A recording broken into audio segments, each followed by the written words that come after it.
फ़िज़ा अलकरम, इल्म व हिकमत की महकी फ़िज़ा अलकरम, अलकरम अलकरम ऐ खुदा अलकरम। Alkaram high school, Shershah road, Data Nagar, Badami Bagh, Lahore. रहमानिर्रहीम।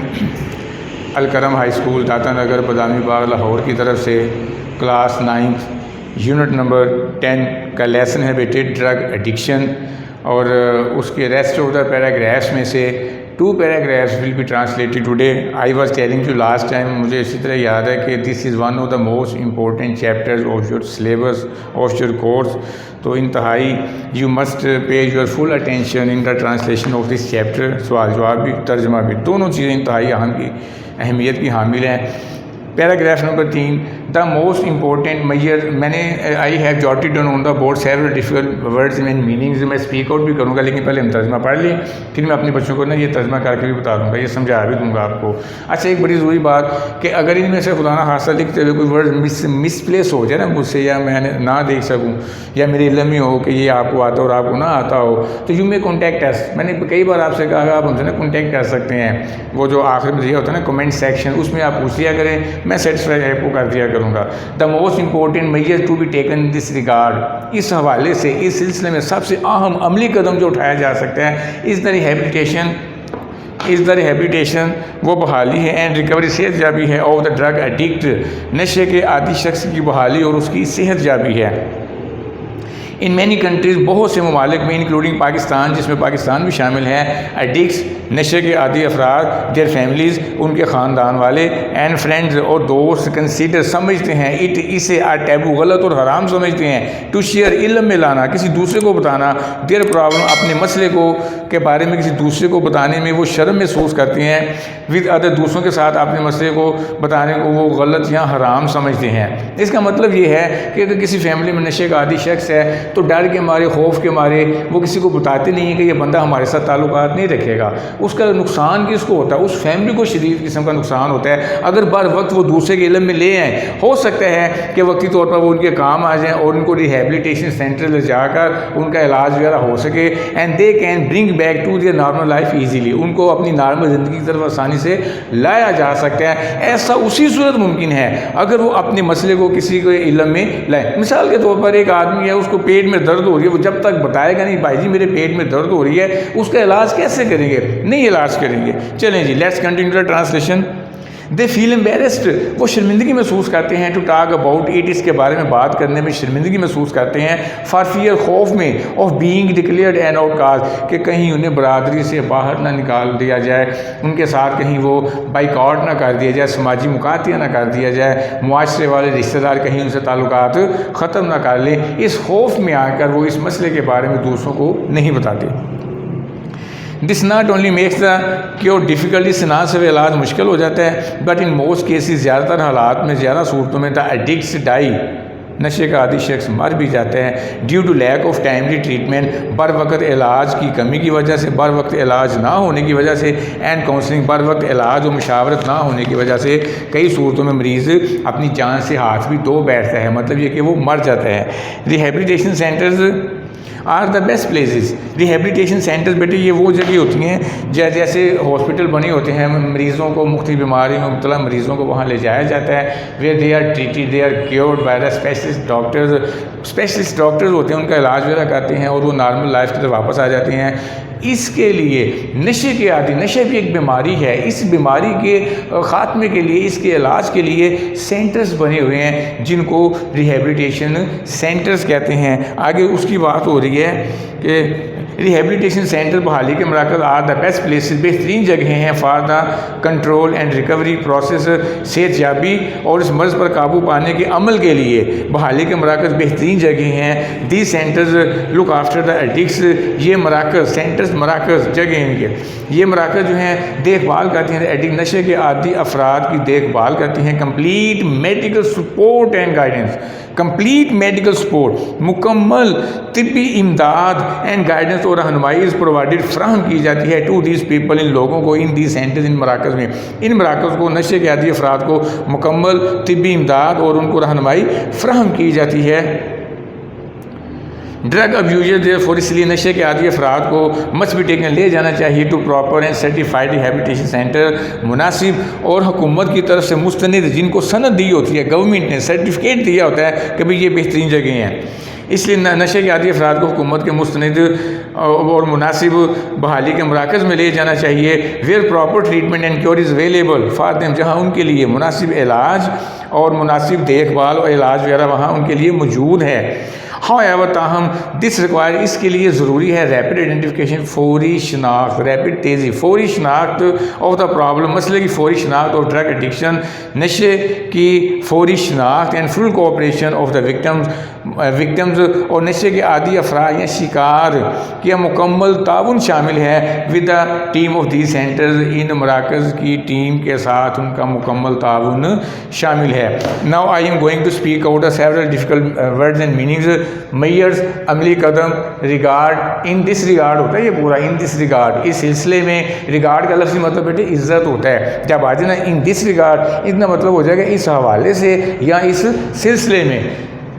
Rehabilitation बहाली, रिकवरी सेहतयाबी, ड्रग एडिक्ट नशे के आदि, taboo taboo no taboo taboo taboo taboo गलत या हराम या नजायज़, शेयर दूसरे के इल्म में लाना, दूसरे को बताना, एम्बेरस शर्मिंदगी, आउटकास्ट बरादरी से निकाल देना, लैक कमी, टाइमली बार वक्त फौरी, ट्रीटमेंट इलाज, काउंसलिंग मुशावरत, प्रोसेस अमल, गाइडेंस रहनुमाई, सर्टिफाइड मुस्तनिद, रैपिड फौरी, आइडेंटिफिकेशन शनाख्त, कोऑपरेशन ताउन, विक्टिम शिकार को कहते हैं। तो you are suppose to write down all this difficult meanings on your book, it will be very easy for you translation each and every sentence given in this lesson.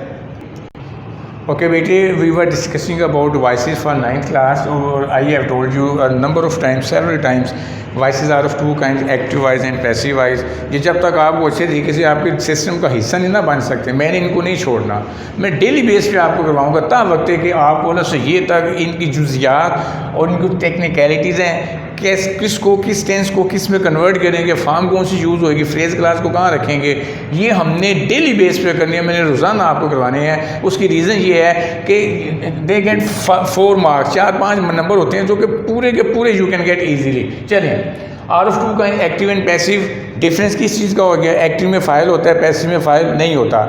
Active file से शुरू होता है, passive object से शुरू होता है। Active में whatsoever may be the form of verb, but in passive we are bound to use past participle, तीसरी फॉर्म जस्ट हमने इस्तेमाल करना होती है। तो ये मैंने एक ही वर्ब यूज़ करते हुए आपको ये तीनों फ़िक्रों में ये चंद एक मिसालें यहाँ पे लिखी हैं। ही हेयर्स अ साउंड, पहली आइडेंटिफिकेशन आपकी टेंसेस की होती है, हेयर्स लगा हुआ है। अच्छा बेटे याद रखो, अगर फ़िक्रे के अंदर हेल्पिंग वो मौजूद ना हो तो आपका ध्यान सिर्फ 2 टेंस की तरफ जाना चाहिए, यहाँ वो प्रेजेंट डेफिनेट होगा या वो पास्ट इंडेफिनिट होगा। फिर ये देखने के लिए उसमें है या उसमें है, फॉर्म ऑफ वर्ब देख लें। दूसरी फॉर्म है पास्ट इंडेफिनिट, अगर पहली फॉर्म है उसके साथ एस लगा हुआ है तो डेफिनेटली वो फिर आपका प्रेजेंट इंडेफिनिट हो जाएगा। तो प्रेजेंट डेफिनिट है तो ज़ाहिर इसमें हमने प्रेजेंट कंटिन्यूस के हेल्प भी इस्तेमाल करनी है। फार्मूला लिखा हुआ मैंने आपको बताया था, प्रेजेंट डेफिनेट में प्रेजेंट कंटिन्यूस में इंडेफिनिट कोई भी हो उसमें कंटिन्यूस के हेल्प वर्ब इस्तेमाल करते हैं। कंटिन्यूस में हेल्प वर्ब के साथ बीइंग लगाकर तीसरी फॉर्म लगाते हैं, और अगर परफेक्ट होगा तो उसके साथ बीन का इजाफा हो जाता है। Any how, he hairs a sound, तो इसका बेटी हो जाएगा आ साउंड, ये ऑब्जेक्ट हो गया ना आपका, आ साउंड। प्रेजेंट डेफिनेट है तो उसके साथ इज लगेगा HEARD। मोस्टली स्टूडेंट्स हर्ड की दूसरी फॉर्म लिखते हैं, हेयर की हर्ड। ये दिस विल बी रॉन्ग, ये ई नहीं आता इसमें। अगर आप लिखोगे सारा फिक्रा भी ठीक है, आपको नंबर एग्जामिनर नहीं देगा क्योंकि आपने फॉर्म ऑफ वर्ब के स्पेलिंग्स ही गलत लिखे हैं। ही हर्ड अ साउंड, अच्छा जी, a sound is heard, a sound is heard by him. अब ही हर्ड अ साउंड, अब ये पास्ट इंडेफिनिट है तो इसमें पास्ट कंटिन्यूस और वो होते हैं वाज और वार। आ साउंड एक है, सिंगुलर है, तो इसके साथ आपने वाज इस्तेमाल करना। आ साउंड was, E नहीं लगाना, I am insisting again and again, you must never impose E soon after R, बल्कि HEARD, heard, a sound was heard by him, he does not hear any sound, any sound, अब any sound तो ज़्यादा आप any लिखेंगे, any sound is not, not क्यों लगाया, चूँकि negative है, नेगेटिव है तो हेल्प ग्रुप के साथ आपने नॉट इस्तेमाल करना है। A sound is not heard by him. उसके बाद है I did not hear any sound. अब ये पास्ट इंडेफिनिट हो गया तो a sound sorry any sound past indefinite है तो ज़ाहिर है वाज वाला लगाएंगे, मनफी है तो वाज नॉट हो जाएगा, was not heard HEARD। By me you hate lies, hate पहली फॉर्म है तो प्रेजेंट डेफिनेट हो गया। अब लाइज ज़्यादा हैं लाइज तो उसके साथ ज़ाहिर हम आर इस्तेमाल करेंगे, फॉर्म तीसरी हो जाएगी, हेटेड बाय यू हो गया जी। उसके बाद है वी शेल हेट लाइज। अब ये चूँकि फ्यूचर इंडेफिनिट है इसमें फ्यूचर कंटिन्यूस के lies will be hated by us, इनको उतार लीजिएगा, देखिएगा थोड़ा सा, तो rest of the issues will be discuss tomorrow with the translation. और मुझे उम्मीद है कि ये चैप्टर आपका कल ख़त्म हो जाएगा इंशाल्लाह ताला। ठीक है जी, इसको देखिएगा शाबाश अच्छे तरीके से। पाक स्टडी का बेटे हमने ये आज शुरू करना है। जनरल अयूब खां का दौरे हुकूमत 58 में वो मार्शल लॉ लाए थे और 69 तक उनका ये दौर जो था वो बरकरार रहा था। 62 में दस्तूर भी दिया, काफ़ी कुछ वाक़यात उनके दौर में हुए, 65 की वार भी हुई, उसको भी हम डिस्कस करेंगे। सबसे इम्पोर्टेंट चीज़ ये थी कि he broad martial law, he enforce martial law, he implemented martial law in 1958। What were the reasons behind imposing martial law. Martial law लाने के पीछे मुहर्रिकात क्या थे, क्यों वो मार्शल लॉ लेके आए। एक जमहूरी हुकूमत का वो बिस्तर गोल कर दिया, उसको घर जाने पर मजबूर कर दिया और आर्मी ने आकर वो अनानी हुकूमत संभाल लिया। What were those reasons, we shall discuss in detail all these things. First heading is इक़्तिदार की कशमकश। लड़ाई तो शुरू से जा रही थी, हमें वज़ीर बनाओ, हमें मिनिस्टर बनाओ। ये इक़्तिदार की कशमकश जो थी ना, ये मार्शल लॉ की इम्पोजिशन का बायस बनी। क्या है, पाकिस्तान के बाद ही मुस्लिम लीग में धड़ेबंदियाँ तकसीम हो गई। सियासतदानों का मकसद ये होता था कि किसी तरीके से इक़्तिदार हमारे पास आ जाए। अवाम की तरफ किसी का ध्यान नहीं था, जिससे अवाम की हालत जो थी वो बद से बदतर होती गई। और फ़ौज के मार्शल लॉ की राह इस चीज़ ने हमवार की। मुआशी बदहाली, कारोबार बेटे बड़े ख़राब थे, सियासी इस्तेहकाम के साथ साथ मुआशी बदहाली का दौर था। बहुत ज़्यादा बुरे हालात थे लोगों के मुआशी हवाले से।